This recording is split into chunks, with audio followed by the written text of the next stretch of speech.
नमस्कार, बहुत स्वागत है आपका। 24 करंट देख रहे हैं आप। मैं हूं आपके साथ Shivam Soni. Durg Lok Sabha seat high profile seat मानी जाती है। क्या इस सीट के सियासी समीकरण हैं, क्या मायने हैं, क्या मुद्दे हैं, आपको दिखाते हैं ग्राउंड रिपोर्ट में।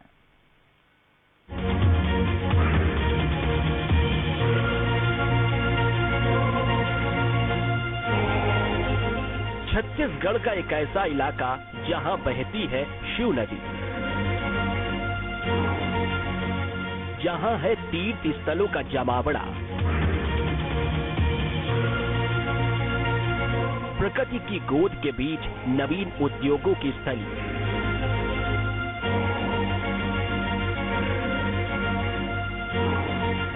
जिसे कहा जाता है छत्तीसगढ़ की औद्योगिक राजधानी।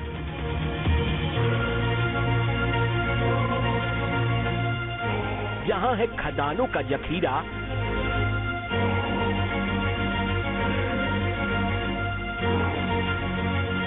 अब समझ गए होंगे हम कहां की बात कर रहे हैं।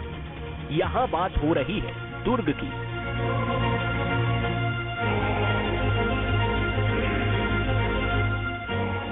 वही दुर्ग जहां एक ओर सांस्कृतिक मूल्य गहराई से जुड़े हुए हैं, तो वहीं उद्योगों की भरमार है।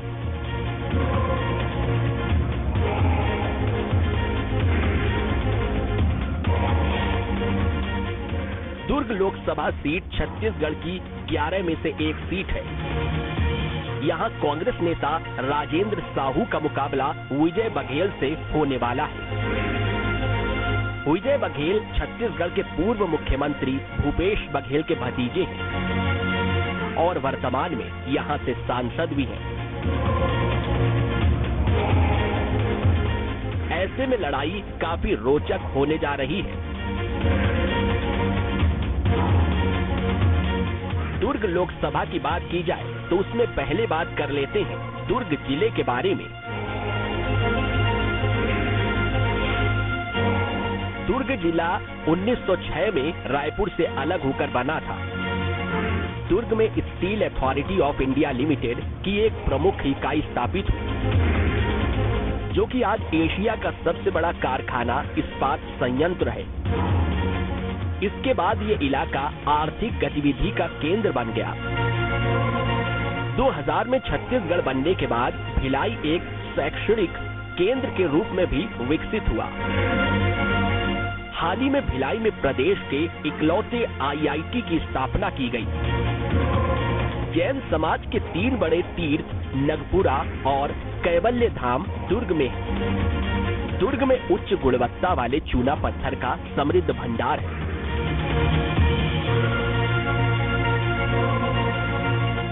इससे समझा जा सकता है कि दुर्ग छत्तीसगढ़ के उत्थान और प्रगति के लिए कितना महत्वपूर्ण है।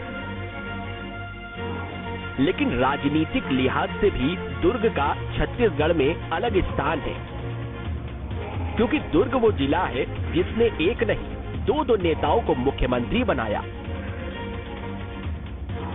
यहां से आने वाले मोतीलाल वोरा MP के CM रहे। वहीं भूपेश बघेल भी इसी क्षेत्र से जीतकर CM बने। छत्तीसगढ़ के 11 लोकसभा सीटों में दुर्ग जिले का सीट भी महत्वपूर्ण सीट माना जाता है। 2024 के रण में इस बार कुल 85 प्रत्याशी चुनावी मैदान में हैं, लेकिन मुख्य रूप से मुकाबला भारतीय जनता पार्टी के विजय बघेल और कांग्रेस के राजेंद्र साहू के बीच ही दिखाई दे रहा है।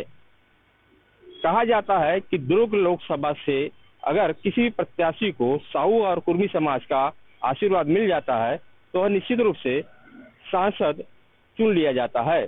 लेकिन इस बार इन दोनों के बीच कांटे की टक्कर दिखाई दे रही है। लेकिन दुर्ग की जनता जनार्दन किसको अपना आशीर्वाद देगी, यह तो 4 जून के नतीजे के बाद में ही स्पष्ट हो पाएगा।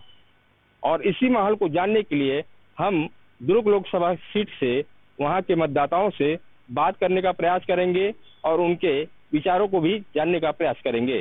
तो चलिए चलते हैं लोगों से उनकी राय जानने। चलिए, ये तो रही छत्तीसगढ़ की राजनीति की बात, लेकिन देश की राजनीति में भी दुर्ग बेहद महत्वपूर्ण भूमिका अदा करता है। दुर्ग लोकसभा क्षेत्र की बात की जाए तो आजादी से लेकर अब तक दुर्ग लोकसभा सीट पर 17 बार चुनाव हो चुके हैं। इनमें सबसे ज्यादा 9 बार कांग्रेस को जीत मिली। 1952 से 1977 तक ये सीट कांग्रेस के कब्जे में रही। 1977 में जनता पार्टी ने कांग्रेस के किले में सेंधमारी की। 1980 में दोबारा ये सीट कांग्रेस ने जीती। 1989 में जनता दल के पुरुषोत्तम कौशिक यहाँ से जीते। 1996 में पहली बार बीजेपी ने दुर्ग से फतेह हासिल की। बीजेपी के ताराचंद साहू 1996 से 2004 तक 4 बार यहाँ से जीते। 2009 में सरोज पांडे ने बीजेपी को जीत दिलाई। 2014 में 23 साल बाद कांग्रेस ने यहाँ वापसी की और ताम्रध्वज साहू जीते। 2019 में विजय बघेल ने बीजेपी की सीट पर वापसी कराई। दुर्ग के सियासी इतिहास की बात हो रही है, लेकिन जनता के मूड के आगे सारे सियासी इतिहास धरे के धरे रह जाते हैं। और जनता का मूड जानने के लिए सबसे अच्छी जगह है खाने पीने का ठिकाना। तो हम भी पहुंच गए हैं स्वाद के बीच सियासत का स्वाद जानने। इस वक्त हम खड़े हैं दुर्ग लोकसभा सीट के दुर्ग ग्रामीण विधानसभा क्षेत्र में। आइए जानने का प्रयास करते हैं कि लोगों की क्या राय है और क्या माहौल दिखाई दे रहा है। क्या माहौल है आपका क्षेत्र में? हमारे क्षेत्र में सब चीज ठीक है, चल रहा है चुनाव प्रचार।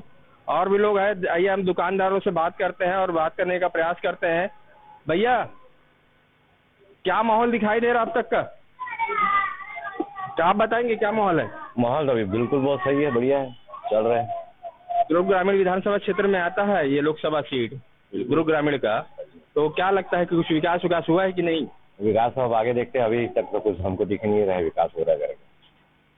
और जो मुद्दे हैं यहाँ के क्या हैं? मुद्दे तो बहुत है, बताने के लिए तो फिर रखते हैं, अब फिर बताने के लिए खड़े हो जाएंगे तो फिर खत्म नहीं होने वाला है। अच्छा, बोरसी का जो इलाका था बोलता ड्राई जोन है, यहाँ पानी की भी समस्या होती थी, अब वो समस्या है कि चल रही है? अब वो पानी की समस्या तो अभी बता नहीं सकते अपन, क्योंकि अपन भी अभी नए आए हैं। अब आगे देखते हैं क्या हो रहा है, पानी की समस्या गर्मियाँ भी स्टार्ट हो रही है। और लोकसभा का चुनाव हो रहा है, प्रधानमंत्री बनाया जाएगा, क्या मालूम है किसको बनना चाहिए?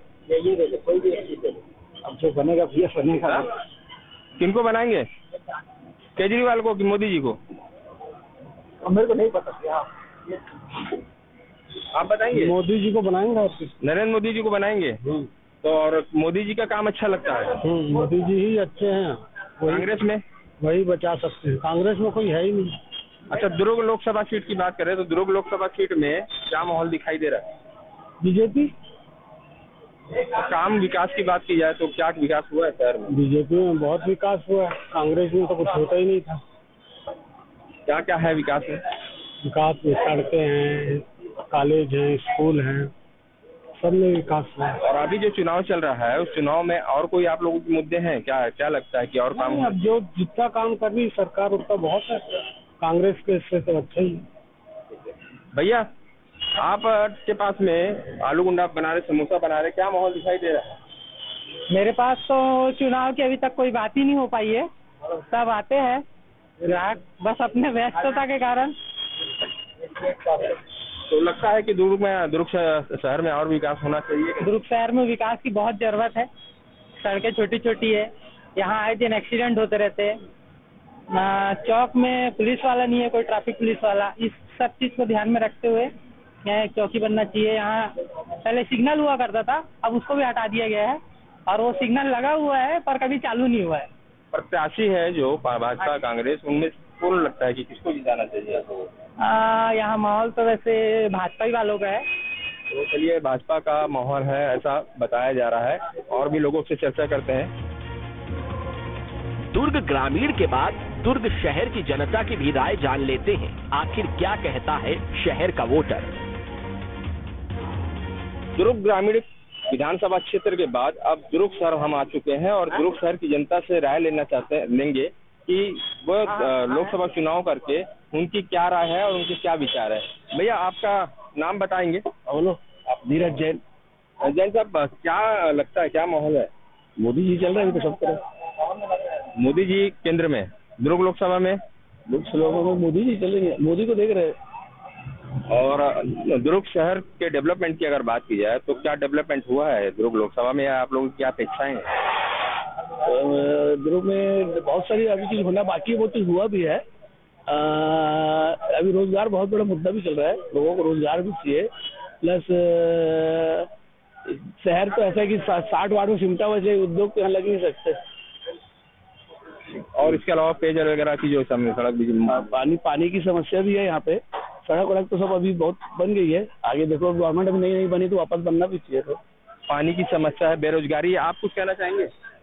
क्या मैं करूँ? लोकसभा चुनाव है, लोकसभा चुनाव में क्या प्रतिक्रिया देना चाहते हैं? क्या राय है आपकी, क्या होना चाहिए, किसको जिताएंगे?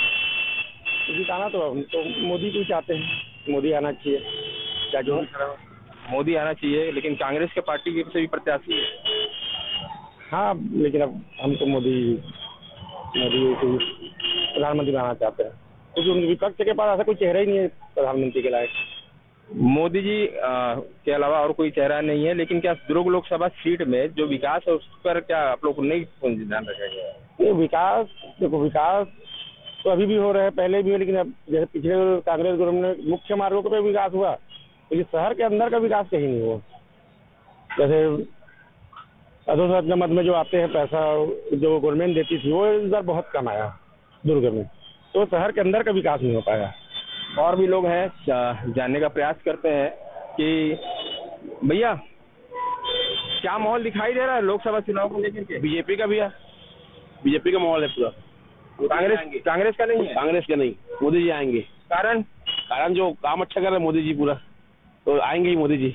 और यहाँ जो बाकी जो मुद्दे हैं क्या वो गौण रह जाएंगे? मुद्दे को नहीं, कोई मुद्दा नहीं, सब मोदी जी मेन है यहाँ पे। अभी मोदी जी ही मेन है, लोगों का कहना है। मोदी साहू जी और भी लोग हैं, और भी लोग चर्चा करते हैं कि क्या माहौल दिखाई दे रहा है लोकसभा चुनाव का?